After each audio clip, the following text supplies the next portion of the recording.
Hello, everybody. My name is Trent. I'm sitting here with my wife, Betsy. Hello, everybody. You're listening to Never Seen It, a podcast about movies we haven't seen yet. Today, we are starting a brand new series, Betsy. We are going back to the well, as we said. We're going to be covering another series of cult classic movies. This one is specifically 90s edition. 90s edition, and this is not because we sought out just 90s cult classics. Number one, there's just a lot of them, and number two, there's just a lot of them that we haven't seen yet. So today, Betsy, we are going to be covering the fifth, and I cannot believe I'm saying this, the fifth movie from the one and only Paul Verhoeven. The fifth movie that we have covered, not his fifth movie. Correct. So we were just looking at his IMDb page and we were surprised that, we've covered 4 of them already, but starting in the 80s, these are the ones that we have covered. We covered RoboCop, Total Recall, Basic Instinct, and Showgirls. Those 4 movies came out back to back to back to back, and the one that we're covering today is the 5th out of the 5, Starship Troopers. Yeah, we didn't set out to do that, and we didn't do it in order. No, not at all. But he's the man that keeps on giving. So here we He's are the gift once that keeps again. on giving. And again, yeah, this movie, Betsy, we have not seen. You've also never seen this? I was under the impression you had. Absolutely not. Well, okay then. That's news to me. I mean, I probably know more about it than you do. And Starship Troopers as a thing has kind of been in the culture just in the past couple of months.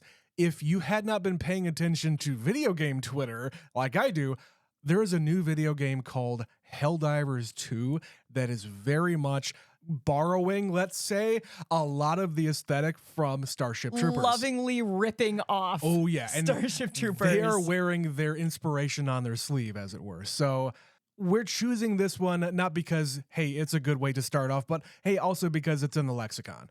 But Betsy, before we go and watch it, why don't you tell me what you already know about it? So I kind of forgot this was Paul Verhoeven until you reminded me. Yeah. But when we have covered those other movies that we just mentioned, I think this comes up every single time. And the people who I know are in it are Casper Van Dien, that's a name. a very 90s reference that nobody is going to get today because this was probably the biggest movie he made and then he just sort of disappeared. Yeah. I can't name anything else I remember seeing him in. And of course, Denise Richards, her 3rd appearance on the podcast. Yeah. But the thing that I know about this movie, they filmed this here in our home state. That's right. They filmed Starship Troopers Badlands. in the Badlands of South Dakota. Holy shit, I totally forgot that. That is the one thing I definitely could have told you about this movie was they filmed it here. I don't know anybody who was involved in it. I don't know anyone who saw Denise Richards walking around Wall Drug or anything random like that. Yeah, no. But I do know they filmed the desert planet was here. As far as the actual plot, it's one of 2 things. Either this is alien bugs of some kind invading the planet where these people are, or they have to go to another planet to rid it of these. I think they're bugs, though. They're like bug aliens. Yeah. That's kind of it. I can't name another person who is in this. I don't know precisely what this movie is about, but like you, I have seen this movie get mentioned 6 times in the last week, just scrolling through Twitter. Okay. So I don't know what it is about this movie right now that it is being served to me. It's like the universe knows we are covering this movie right now. Kind of. The other thing I know about this movie is that it is kind of a satire. Oh, Lord. Of fascistic governments. Oh, no. Seriously. Oh, okay. Yeah, there's a whole lot of I know you know the meme of the different soldiers looking straight into camera saying, I'm doing my part, doing my part. I didn't do fucking shit. I didn't do fucking shit. Yeah, it's a recruiting video, I assume, from the movie. Yes, and that is from this movie. Okay, yeah. I think I did know that, but again, I don't think about it that much because I just think about the punchline of that meme. But yes, this is a very militaristic and I am doing my part to help the cause. I'm defending democracy, quote unquote. But in reality, this is a fascist government that is, I think the government is like a worldwide government, like the New World Order type shit. Okay. And I think this is like the it is the world government, and it is the world army, I guess, where everybody is coming together from all countries because there are no countries anymore. It is just a world government. It's just people. And I think we are sending our human troops out to battle the bugs. And you're right, it is bugs as the invading army, I think. I don't think we're actually going to another planet, but I honestly, beyond the bugs and the fascistic government, I don't really know much else other than the fact that, yeah, it's kind of a comedy. There is so much to unpack in just that little piece of information. Oh, yeah. That I am very curious to finally watch this movie. Because I've been excited for this for a while. We have been trying for a very long time to find a place for it, and it's finally found its place. All right. So, Betsy, we're going to kick off 90s edition of Cult Classics. We're going to go watch Starship Troopers. We'll be right back.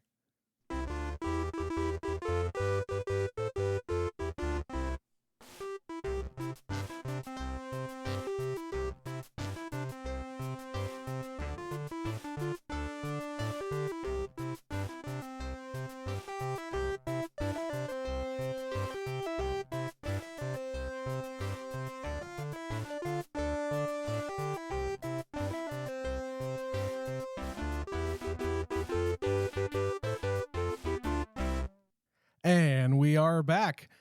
Betsy, what did you think of our first 90s cult classic, Starship Troopers? Well, you know, I didn't hate this movie. It is a ridiculous movie.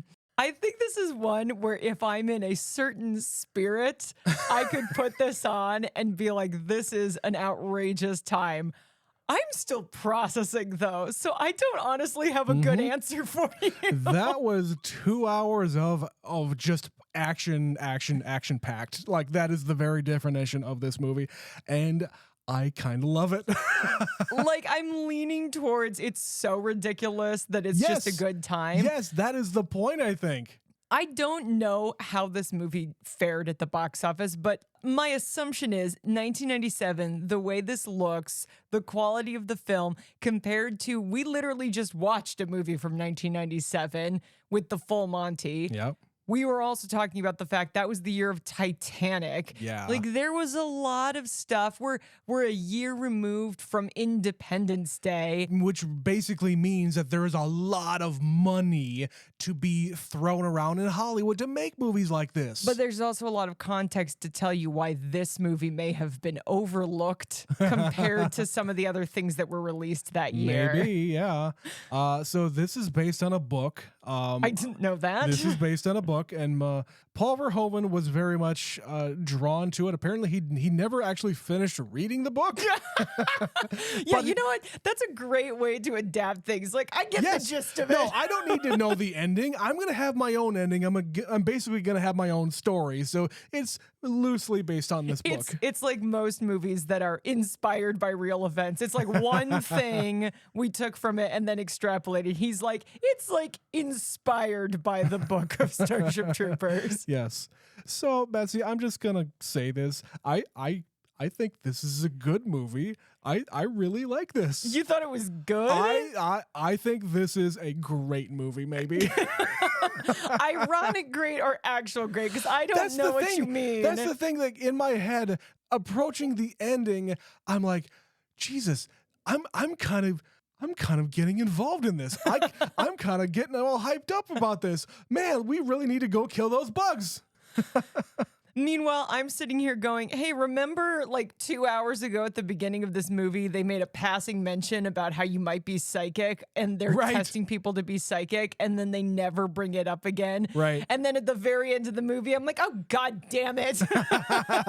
It's Neil Patrick Harris all along. We're all saved by the power of friendship or some shit. Like, genuinely, there are so many like inconsistencies to this movie. The structure of it is so very silly that it's the kind of thing if it had been longer, if they had had more time to really elaborate, if they were spending more time on actual plot as opposed to shoot guns, big blow up, never stop. If they had taken time to develop the story a little more, I would have understood. Nah, fuck that. But they said, no, fuck that. that. Like literally, at the beginning of the movie, fucking Neil Patrick Harris shows up in their class, and they all three on the same day register for the service, and they like throw their arms around each other, and they're like, promise me, guys, no matter what happens, let's always be friends. Right. And that's how the movie ends. Between that and the end of the movie, these three never interact. No. So it's just like, wait, what? Well, yeah, I don't think this is earned, but okay, you can have your happy ending That's what I'm saying is in this terrible, terrible future. I have so many questions. There are so many questions about the future as it stands on planet Earth. Like the fact that they're in Buenos Aires, Yes. not like a place called Buenos Aires in America, like actual Buenos Aires Like in I Argentina. said, this is a global ass fascist government Yes, that is everywhere. But I have more questions, Trent. You're not letting me finish. Okay. The fact that they are all a bunch of white people in South Yes. America with Yes. Hispanic names. Yes. Why? Like, what happened on planet Earth that got us to this point? That this is the normal thing. And it's just like high school in the 1990s, but it's the future and Buenos Aires. Yes. Everybody speaks English, and They're all a bunch of white people. well, no. They're mostly white people. Well, I mean, if you look at the people who are actually in the military, it is very, very mixed. And Okay, I'm talking will about Buenos Aires. We will absolutely talk about that. But what I honestly believe here is that there was some kind of fascist uprising in the Western world, and we, quote unquote, took over the world and wiped everybody else out, or at least made everybody come over to our side of thinking, and everybody speaks English now, and everybody's on the same side. And Betsy, this is a paradise of fascism. If you really want to dig deep into this, and I kind of do. Is this basically coming from Paul Verhoeven, a man who was born into Yes. a Nazi regime, Yes. saying this is what would happen if the Nazis had won to some extent? Like, To some extent, there's- yeah. It's sort of the Aryan youth have taken over the world. Kind of. Okay, I will accept this. And I don't means like it. I don't accept it. No, but absolutely not. And by no means It's are a- we it's saying, a oh reason. yeah, fascism is a great. No, not at No, fucking all. But it at least explains yeah. why Argentina, That's especially why this world Trent, exists. Argentina. Yes, of course. Argentina. Well, is Buenos Aires, is that Argentina or is that Brazil? It is Argentina. Okay. But that's where all the Nazis went after Yes, World War II. yes. We watched another little movie where did. Nazis escaped to Argentina in X-Men First Class. There's a lot of that happening in our house this week. It's very strange. It's very strange. But anyway, yes, this world is governed by this body. the in- Federation? The, Is that what they called the it? Federation, located in Geneva, because of course. Mm-hmm. Still neutral territory, except now instead of being neutral, it is the territory. It's Yeah. the exact opposite. Yeah, and nobody talks about countries. Like I said, it is just cities. Like Buenos Aires is a city, and like everybody who is in charge has military rank. So that makes sense in a fascistic government where the military is in charge of everything. And they basically use that to give people rights because they say Yeah. very early in the movie, not everybody on the earth is considered a citizen, and only the citizens can have babies and vote and hold office. Well, you have to get a license to have babies, and it's a lot easier to have the license Okay. if you are a citizen. Fair enough. But they basically tie military service into citizenship. Right. So you can be on the planet, you can live here, but you're not really going to get anywhere unless you are a citizen, and you become a citizen by joining the military ranks. And half the time, those people don't even make it out alive. Well, because that's the thing. They say, oh yeah, you're gonna sign up for 2 years, and then if we need you, you're gonna stay on for more. the wording of that oath Yeah. is so open-ended. great. It's just, you will serve a minimum of 2 years or longer if the needs of the Federation call for it. Right. Meaning we can keep you forever. if It's we need indefinite. to. It is an endless contract until you die. Indefinite. Yes, an infinite amount of time that you are registered for. So the bugs. Okay. So the reason they need this federation, the reason they need all these people to sign up, it seems like, has to do with the bugs. And this is seemingly by now, we're coming in after this is the way of life. Yeah. They've been doing this for a while. The bugs have been planting their eggs on asteroids and sending the asteroids to planet Earth. Somehow like transporting the asteroid in our solar system and then it crashes into the Earth. Right, I'm understanding this, right? Yeah. So the bugs show up on Earth in whatever numbers, and so far we've managed to keep them at bay, but we have found the source of the bugs, and now we are going to them. Right. We're going to take the fight to them. We're taking the fight to them, and we're trying to root out the bugs. But they don't give a timeline for how long this has been going on. Right. But clearly it's been established enough because this is just, everybody knows about it. It's Right. just the way of life. Yeah, it's not a brand new thing. We aren't being invaded for the first time like Independence Day. These guys have been around for a while. But I have a question here relating to that. I wonder what came first. Did the bugs attack and then humanity all kind of fell into this fascistic military thing? Or did this exist before the bugs came and this is just how that government responded? I feel like you're probably right. It's the first one where Yeah. the planet was under attack and everybody came together and they decided that a united front is the best way for us as a species to survive. Yeah, let's So they just- abolish all of our countries Yeah. and let's everybody get on the same page, quote unquote. It's also a really quick way that fascism happens, where people Yeah. have a problem and they see a quick solution, and then before they know it, they're like, fuck, what did we do? Yeah, they look you can't backtrack. They look for quote unquote the strong response Yeah. to whatever it happens to be, not maybe the smart response. Right. So this is, in their opinion, the strong response. It is a global front, the federation of the planet, and everybody is just in it to win it, as it were. But there are still some aspects of the old life.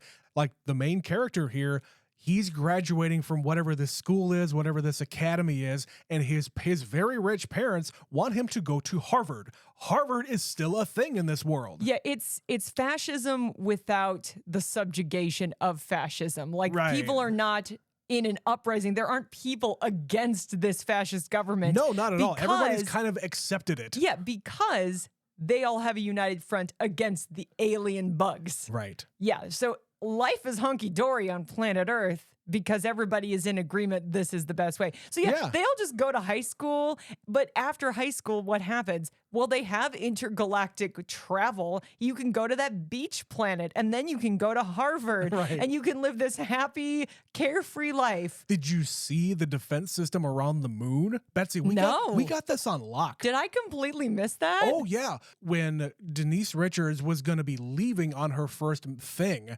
she's leaving from the moon base, and there is a ring of defensive guns surrounding the moon. Nope, missed it completely. Yeah. Must have been writing something down.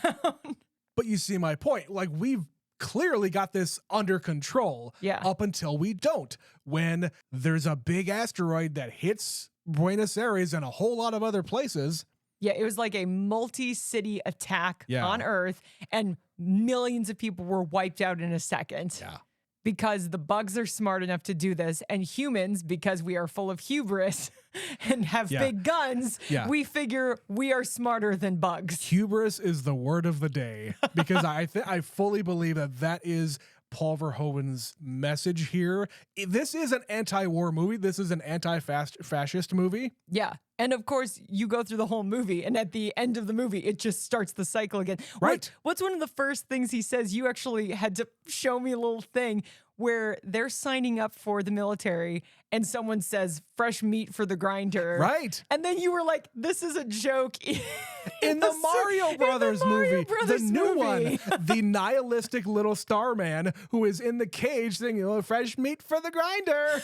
Which has got to be a reference to this. It absolutely is. Somebody somewhere on that crew loves Starship Troopers. Oh, Betsy, there are so many things in this movie that I have pulled out, not only from like other movies have taken, but a whole lot of video games. And I'm not just talking about the one that I mentioned in the intro. Like a whole lot of the Mass Effect trilogy has to do with an alien race of bugs.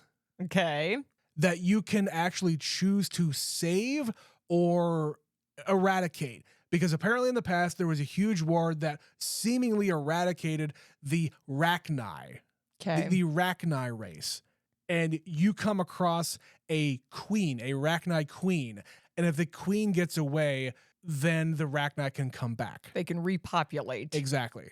And you can decide as the player to let them live or destroy the race. Exactly. The way the Rachni are in those games are very much like this. They're fucking hordes.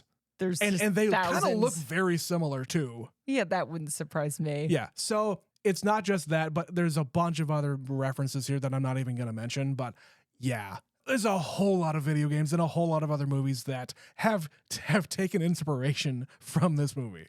And of course, that's not to say that this movie doesn't itself take from other movies. Like I was reading that there was a Millennium Falcon in like the cockpit area of one of these ships. Oh, yeah. I mean, I could get Star Wars from this. Like, Luke is young and all his friends are going and he wants to go. And he gets injured along the way. And of course, Casper Van Dien, he's kind of a dumbass. He's like a great football player, but he's not really good at anything. He is the quote-unquote all-American boy, but so he from becomes Buenos Aires? the all-Argentinian boy named Rico? I don't know.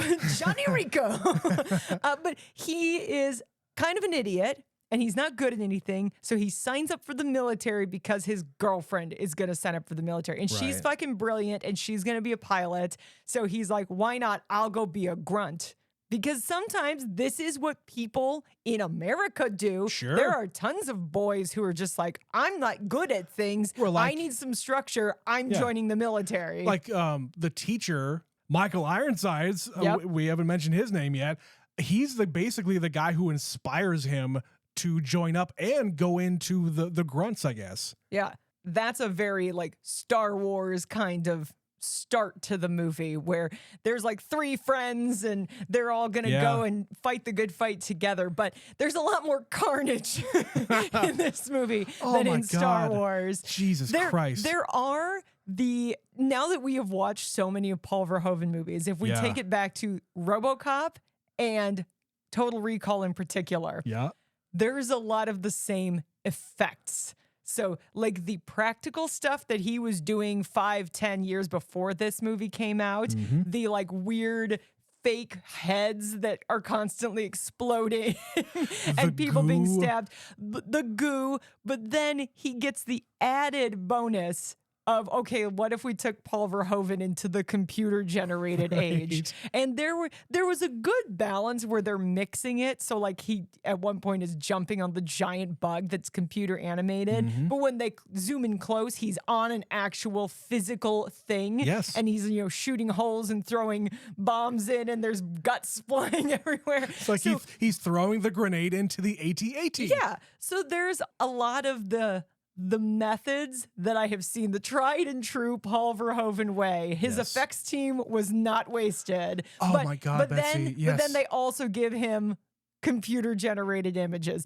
And 27 years removed, it looks like absolute shit. Oh, I completely disagree, Betsy. I think this looks still amazing. No. Oh, no. No. We got... like months and months ago, I was able to get this movie on 4K for like $1. It was $1. Okay. It was a digital sale somewhere, and I had some credit, and I got it for cheap or free. But Betsy, I'm looking at this movie right now, and wow, I'm not saying that it's like, it's like modern. No. I'm putting myself in 1997, and that still looks amazing. All right, I will give you For some of the things I've seen from the 90s, this is above average. Like I think you mentioned, looking at it now in retrospect, it does not look great. Sure. But okay, if you put yourself in the context of the 90s, I'll give you a pass. but like we've seen the Independence Day movie, the non-touched up version, fairly recently. That looks bad. With like the planes flying and stuff. It's not just the planes, it is the sky when the big ships are revealed on Earth when they're coming out of the clouds. Yeah. That looks so bad by comparison. I haven't watched that in a hot minute, so I don't have a comparison, but Yeah. But like I was getting, of course, Star Wars vibes, especially when it comes to a lot of these spaceships and how those are kind of shown in space. But it was done a lot more cheaply when you see the actual actors in the cockpit. So when you see Denise Richards and Amy Smart, of all people, in the cockpit when they're leaving the thing for the first time, it's really bumpy and they're going up and down and back and forth. And they're just jostling in their chairs. Yeah, it looks very cheap. It's cheaply made anyway. But when you go outside of that, the effects still hold up. But maybe that's what's bothering me about it is I'm used to the over the top, like head exploding nonsense where you're looking at a mocked up skull. It is clearly fake. Paul Verhoeven has been doing this for now a decade plus of the movies that we've been watching. Yes. They look insane. They look fake, but there is a certain realism, like phony realism, that I've come to expect. I don't know how to phrase it. If you stare at it too long, of course it's going to look bad. But when I'm going along for that ride, I just want that. I want it to be so fake, it's ridiculous. And there was moments where we're going to do it for real, computer animated, and he's looking out a window and he can see it. And it's like, but I was enjoying the heads exploding. It's that thing where I want all of it one way or the other. I don't want this mix. And clearly this is the first time he's gotten to play with both. And so you wanted the 10,000 foot view, or am I saying the opposite? You wanted the really visceral stuff on the ground floor. I wanted it all to be chaotic nonsense, like the brain sucking thing. Yeah. Like I wanted a giant fake bug. Like all the bugs are computer animated. I wanted Not all of them. There were some robots. But that's what I'm saying. I wanted them all to be big fake bugs. That's what I wanted. I wanted it to be real puppets, like insane, not practical.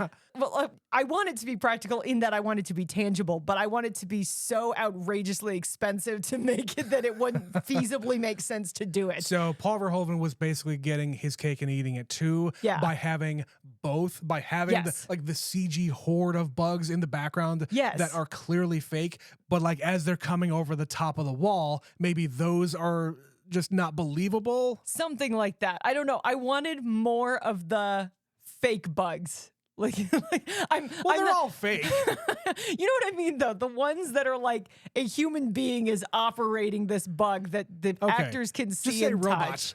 I want a robot, a puppet. I want something that lives and is physical that they could see and touch. That's what I want. You wanted C-3PO and R2-D2. I did want that. All right. And I can appreciate in 97 when we were getting excited about these computer animated possibilities. You know, didn't Men in Black also come out this year? Another movie that somewhere around there.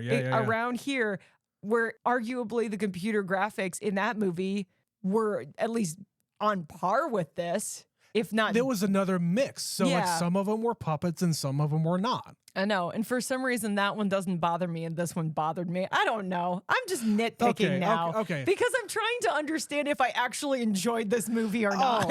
I think you did, but not necessarily as much as, clearly I did. But I came into this knowing that it was going to be fucking ridiculous in the same way as RoboCop was fucking ridiculous. And he totally nailed it. He totally nailed the over-the-top nature that I was expecting out of this movie from the get-go. I mean, it was exactly what I expected it to be. Yeah. Don't get me wrong. And I was like, I think I know what this movie is. I had a great time, not only for like the action scenes and the fact that the humans were getting wiped the fuck out. They were. But My favorite moments, Betsy, are the little slice of life moments, the propaganda films that are the interstitials between the battles. The Federation Network TV. Yes, FedNet is what they call it. Those little snippets were my favorite things. It also is just telling you like what life is like on planet Earth, where, oh, someone was convicted of a murder today. Live execution, 6 On every p.m. channel. On every channel.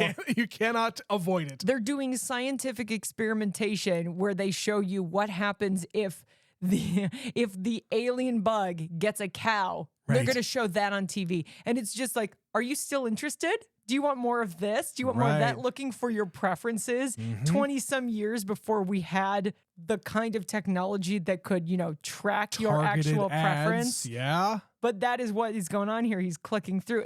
I say he, but it's just a nameless, faceless person who's interacting with the interface. Sure.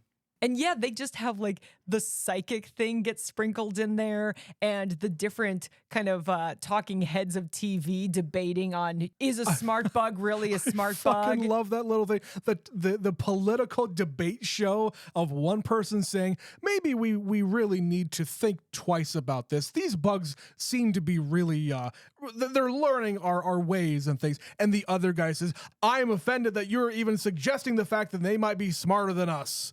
And it's just a whole bunch of these weird little vignettes. And then by the end, again, it's just more recruiting videos where they Yes. say, we need you. We need soldiers like Captain So-and-so. And it's Carmen, and she's now the captain of the ship. Right. And this person, and Rico. And This is propaganda. It's going out into the field and finding the people who are going out there and doing the job and saying, you need to join this and you need to be in this fight. Meanwhile, we also had a live reporter on the scene who got straight up killed. Right. On camera Live. for the world Let's to see. just say live. Okay, but also live, and I'm thinking about this while they're saying it.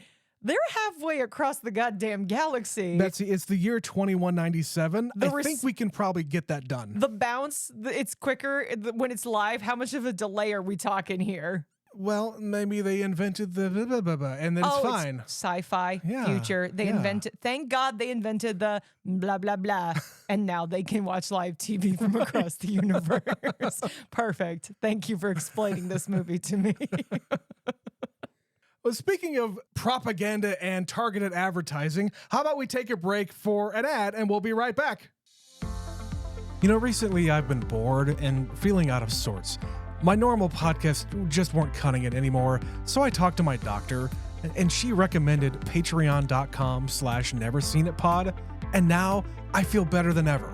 Patreon.com/neverseenitpod is a once-weekly subscription podcast used to create joy. Side effects may include a sense of euphoria, aching muscles from smiling, and a dependence on the host's addictive personalities. Do not take this podcast if you are allergic to fun, have a history of laughing until you pee, or are afraid of a good time. Talk to your doctor about patreon.com/neverseenitpod today. And we are back. Thank you to the Ministry of Advertising for that. All right, Betsy, there are some people here we have not mentioned yet. And oh my God, I cannot believe we're going to be talking about this guy for like the next 2 hours. Betsy, Jake Busey? Yeah. Were you today years old when you knew about Jake Busey? I don't know. I feel like it was possible that Jake Busey had entered my consciousness at one point, but it was maybe like a long, long time ago when I was like looking at the IMDb page for this movie, but nothing else. But you've certainly never seen him act. No. So never. Yes, Jake Busey, if the name does not jump out at you, is the son and frankly copy-paste doppelganger The fucking clone of Gary Busey. Oh my God. Famous crazed actor. Jesus Christ. Jake Busey is he's a clone. He's just a clone of that man. He looks like him. He sounds like him. He moves like him. It's very off-putting, his presence in this movie. First, because he looks so much like his dad and sounds like him. But secondly, he finds every moment to just be a creepy weirdo. Yes. Like he inexplicably plays the violin. Sure. Or the fiddle, I guess, depending on how you're playing it. And like there is a scene where Casper Van Dien is about to hook up with this woman. They're dancing, and he is just strategically placed between them, After all the party favors were introduced, staring at them so intensely, mugging, just his mugging music. for the camera. It's like, what are you doing? And why would you put that into the movie? I understand that he's just kind of a weirdo and whatever, but okay. Literally every movie I've ever seen him in, he is either a weirdo or a genuine bad guy. Like he was in, okay, I'm not going to say the name of the movie because it's one I still know you haven't seen. And by revealing this information, it will take away a plot point. But he is don't say it. He is in another 90s movie where he shows up, and it was the first movie I saw him in, and he is a bad person. He does a bad thing. He's also in that John Cusack movie, Identity, from the early 2000s. I'm shaking my head. I have no idea. He's like an escaped convict. Again, he's just like a crazy person. I was scrolling through his page, and basically all he's been doing is horror movies and sci-fi, like weird low budget sci-fi. He is not a leading man. Like No. not with that face. No. He is so freaky. He's always just creeping around in this movie. Like he's funny in it. Like he's not bad. It's just very distracting and off-putting sometimes.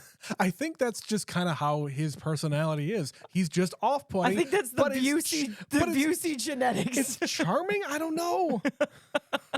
I wouldn't want him anywhere near like children, just because I don't want the children to be scarred. Okay, but listen, they did have that one propaganda video of the soldiers showing the kids the guns and just letting them play with the guns. Of course. He could be one of those guys. In this world, maybe, but in real life, no.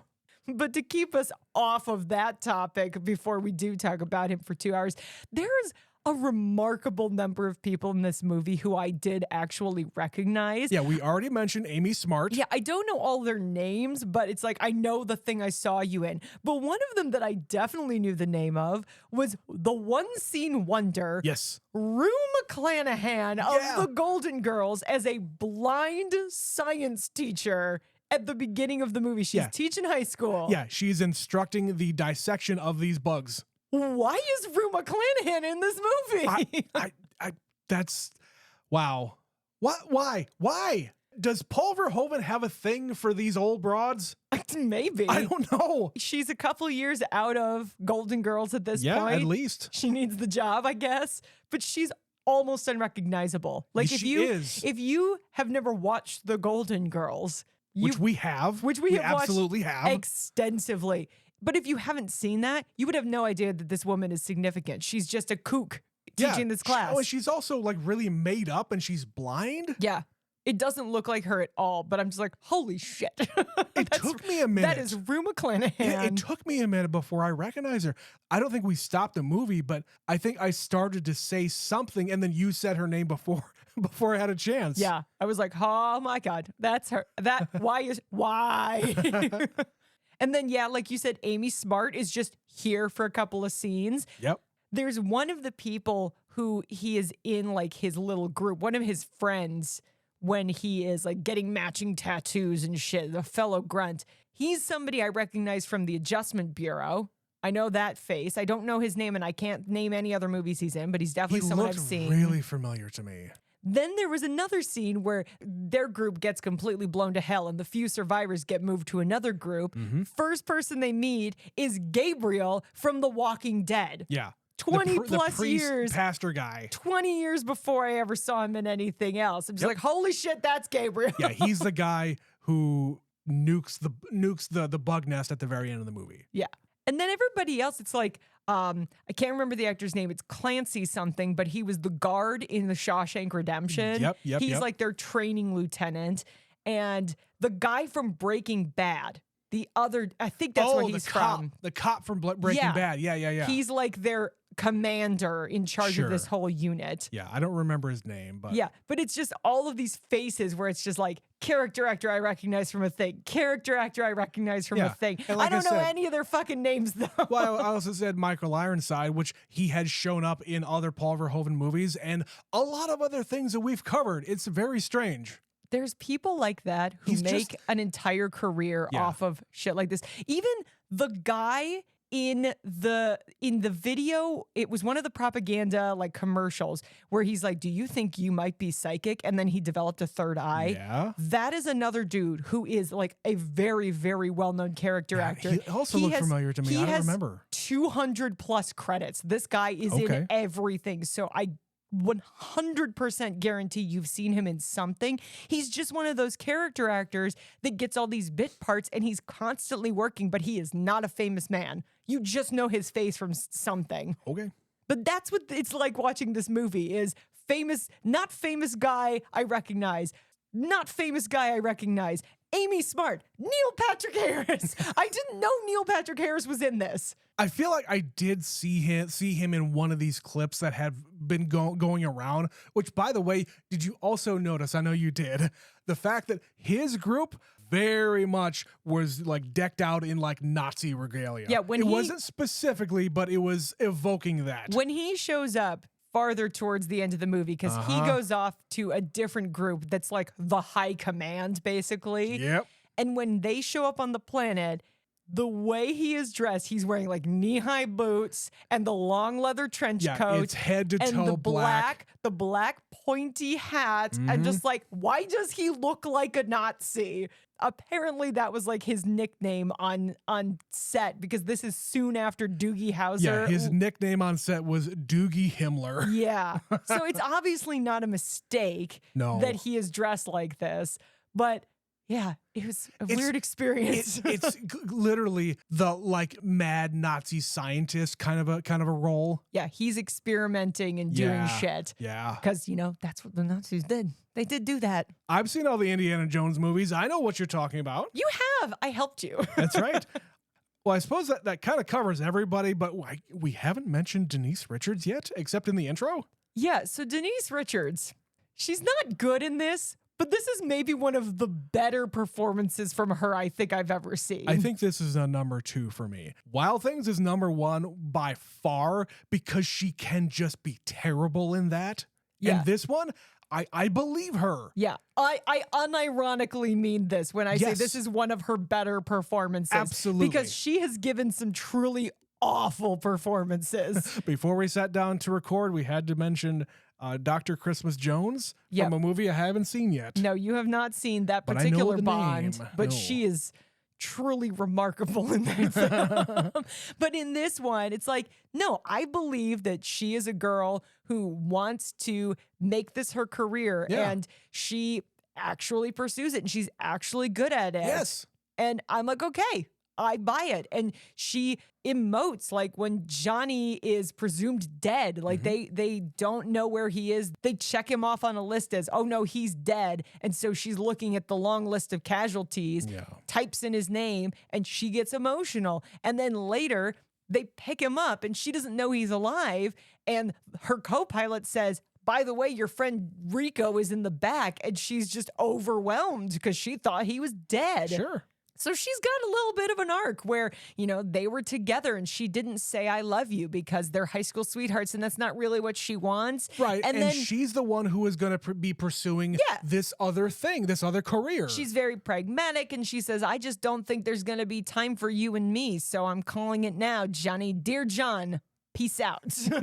And so it's a lot of ups and downs. And then by the end of the movie, they don't actually get back together. No, but I did mention at the end saying, okay, well, her new boyfriend is dead and his new girlfriend is dead. So, hey. This was one of those things that was kind of bothering me through the movie because clearly the two of them at the beginning aren't going to work out. They break up and she's like, very tiptoeing towards this other doofus with a terrible haircut. And it was the 90s. And he is like flirting hot and heavy with Dizzy. And the two of them together makes more sense. And this couple over here kind of makes more sense. And then they keep throwing them together. And I'm like, am I supposed to root for them to get back together? Or am I supposed to be pragmatic about the fact that they don't belong together? I was really getting mixed vibes of what I was supposed to be feeling about these two. I feel like you should be happy that they survived, and that's about it. But I'm not. I want answers. I'm the romantic. I'm going to go where you're leading me, and I'm confused. Betsy, I'm kind of surprised that you were looking for romance in Starship Troopers. I don't know what I was looking at. I like a through line to make sense, and these were things that didn't make sense. Like setting up that, oh, he and Dizzy finally hook up, and then she dies the next day. Okay, perfect. That is the kind of storytelling I expect from this movie. Same thing later. The ship gets blown up as they're making another invasion, and then Carmen has to evacuate with the other pilot, and they crash underground, and they are immediately surrounded. This is the introduction of the smart bug, and her pilot dies because he gets his brain sucked out by the smart bug. The brain bug. The brain bug. This is all stuff that I'm like, okay, I follow, I understand. But what I don't understand is he tells Carmen at the beginning of the movie that he loves her, and she doesn't say it back until he says, just try it out and see how you like it. Later on in the movie, Dizzy says, I love you to him, and he doesn't say it back. Yes. At no point does Carmen ever express that she wants to be back together. She just feels bad about he's dead. He's not dead. So are they just friends? Is that this movie? Betsy, they're just friends at the end because it's the power of friendship at the end? If I'm just going to be to take this back down to earth a little bit. Never. If you had the kind of history with somebody, regardless of whether or not you are still wanting to be with them, if you hear that your friend died, you're going to have a reaction.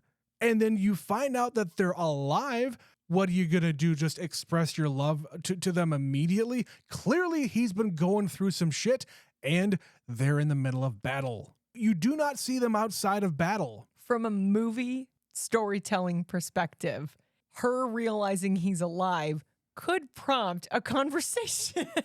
That comes in Starship Troopers 2, that they're not in, I'm sure. That is a thing, though, right? Oh, yes. Oh, There God. is a sequel to this movie. Not on my watch list. Not gonna be either. No. Well, unless we want this episode to be 2 hours long, what else did you have to talk about here? I only had a couple things.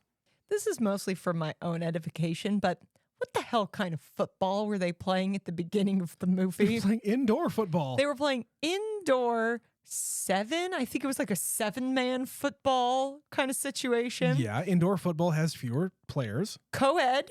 Yes, ladies were on the team. Mostly I'm concerned with the number of flips he was doing. Why was he flipping so much? He's an athlete. You've watched football. You've seen people go jumping over other players. Not like in the air. It doesn't happen a lot. It was Not like happening a that. lot in this one game. This was also a very action-packed day for these kids. It was not only the last day of school, but they had a football game and a dance. Yes. And everyone at the dance was dressed like it was 1997. So, the future. To be fair, as we're recording this, it is the future, and people are once again dressing like it's 1997. There you go. By the who time, am I to judge? By 2197, Betsy, the 90s are going to be back. It is 97. 2197. So they literally just tacked on. Yes. They just 100 tacked on years. 200 years. 200 years. Math. Yeah. I can math. Well, you mentioned the co-ed football team. Just like to point out that everything in this movie, everything in this world, everything in this military, the country, everything is co-ed. Yeah. Down to the showers and just serving in the military, on the football team, everything across the board. There also seems to be some flexibility about age because they showed the new recruits at the end of the movie. Mm-hmm. Those are like boys. Those are not men. Those are not even like out of high school boys. Yeah, those look like straight up teenagers. And even at the beginning of the movie, the very first thing is that propaganda thing. I'm doing my part. And there's a little boy who steps out, and he's like 10 or 11 years old. And he's like, I'm also doing it. It was also done for a comedic effect because everybody kind of laughed at that. But okay, it's tongue in cheek because, yeah, we want kids to be also looking up to us and want to be in the military when they're of age. But is it or isn't it? Because by the end of the movie, it kind of seems like they need the numbers, and those people are maybe younger than they should be. Yes, of course, because they lost millions and millions of people on Earth, and all of the military people are getting wiped the fuck out. Yeah, they lost 100,000 people in a day because in one battle, their strategy was fucking terrible. Hubris. They did not know what the hell they were getting into, and most of them died. Yeah. On a happier note, everybody was very, very naked in that shower scene. Yeah, when they were all together, co-ed showering, yes, the actors were truly naked. Yes. How is it that we just did a whole stripper series and there were more naked people in this movie? Yeah, seriously. I mean, Paul Verhoeven is very much wanting naked people on screen. Have you seen the last 4 movies that we've covered of his? And again, European. He's very, a European. Very European. When the actors were uncomfortable getting naked on set, he got naked on set, and they filmed the scene that way in true Paul Verhoeven fashion. Lack of fashion. He literally said that on set. Like, okay, how about everybody come out? You're going to do a fashion show, but sans fashion. Yeah, you're just naked. Right. Get over it. Have fun with it. Okay, I'm going to take my clothes off. How about that? He cleared the set except for just the actors and him. And the cameraman. And the cameraman, yeah. Everybody got naked. Everybody had a grand old time. And they filmed it, and the rest is history. Yep.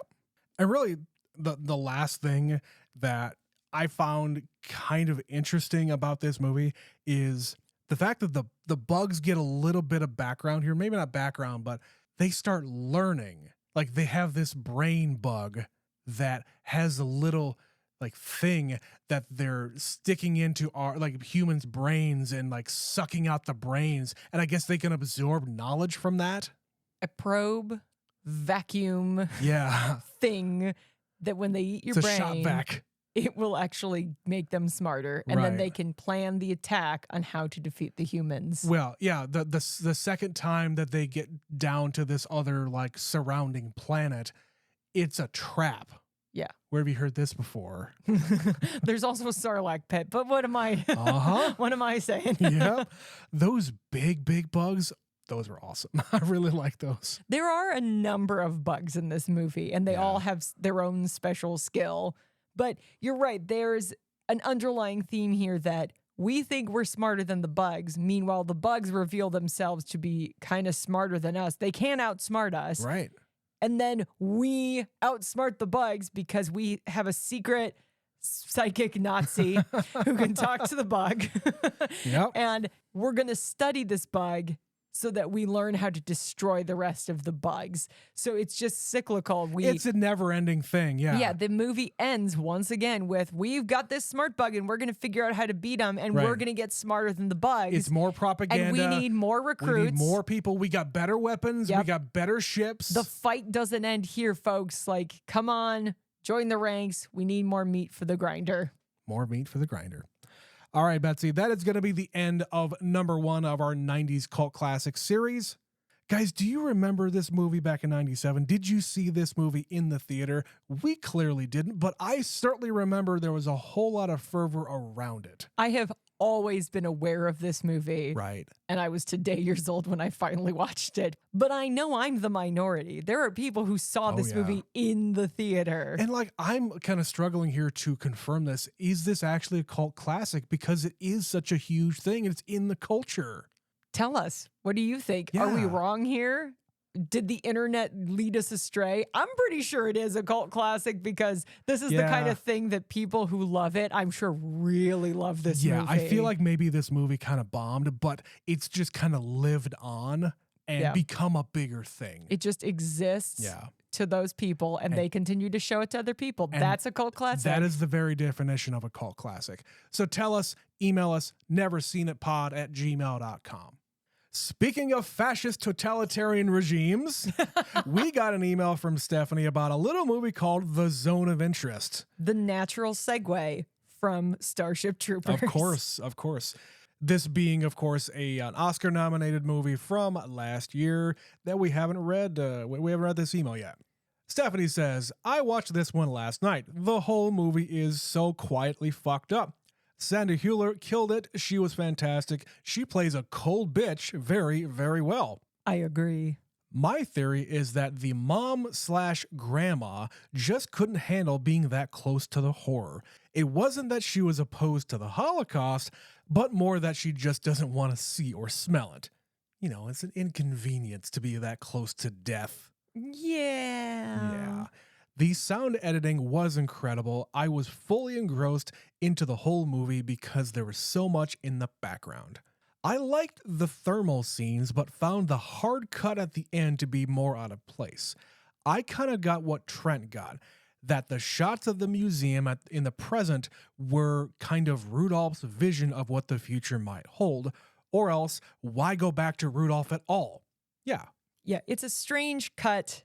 It would be the kind of thing I'd have to watch again, and it's not a movie I'm going to just sit down and watch again. No. And I think it's maybe not executed all that well because you're left kind of questioning what the hell did we just watch and why are we back in the past?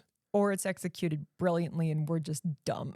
I don't know. This is a very highbrow kind of movie. Yeah, which is why it wasn't very high on either of our lists. But Stephanie says, overall, I thought this movie was good. I would not say it is the best or my favorite movie, but it was interesting and disturbing. Yeah, it's definitely a must-see. I think everybody should watch it. Watch it once, and then you've had that experience. She finishes, I watched Rustin this weekend. It was very well done. Watch it. Coleman Domingo is fantastic. I still haven't seen Killers of the Flower Moon, but it is so long, I don't know if I'll have it in me or the time. I do plan to watch Oppenheimer tonight. And of course, this email came in right before actual Oscar Sunday. Yeah, I think she watched the majority of the Best Picture nominees in the 10 days before. Right, the 2 weeks prior to. And in one case, the afternoon of. Right. But thank you again, Stephanie, for sending in that email. Again, if you would like to have your email read on the show, the email address is neverseenitpod@gmail.com. Could be about anything. Could be about the movies that we're currently covering. Could be about a thought about an episode from 2 years ago. Who the hell knows? Or just ask us a question. Yeah. We like answering random movie questions. Just a question. You don't have to talk to us about what we are talking about. Ask us a question. That's our favorite kind of email to get. Of course, like we always keep mentioning, patreon.com is where you need to go to get our premium content.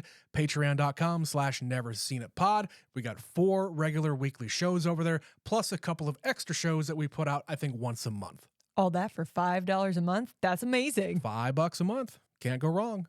Of course, follow us on all the social media pages. You know how to get to those. And yeah, Betsy, I think that's about it here for Starship Troopers. What do we got coming up next week? Well, as we said, we're sticking in the 90s for all 4 of these movies. Yeah. And we're going to watch another one that neither of us has seen. Mm-hmm. We are going back to 1996, and we are watching Swingers. Swingers. We have not covered a Vince Vaughn movie yet on the show, so here it is. And not one that is like starring Jon Favreau, just featuring Jon Favreau Jon to Favreau date. was, I think, in one of the Spider-Man movies, but that's about it. Yeah. And neither of us has seen this movie, so this will back be when an he was interesting actor. one. Yeah. So anyway, that is the end of the show. Betsy, I would like to thank you for being my co-host today and every single day. Oh, thank you, Trent. We will be back with another episode of Never Seen It next week. Until then, my name is Trent. My name is Betsy. And we'll see you then. Bye, everyone.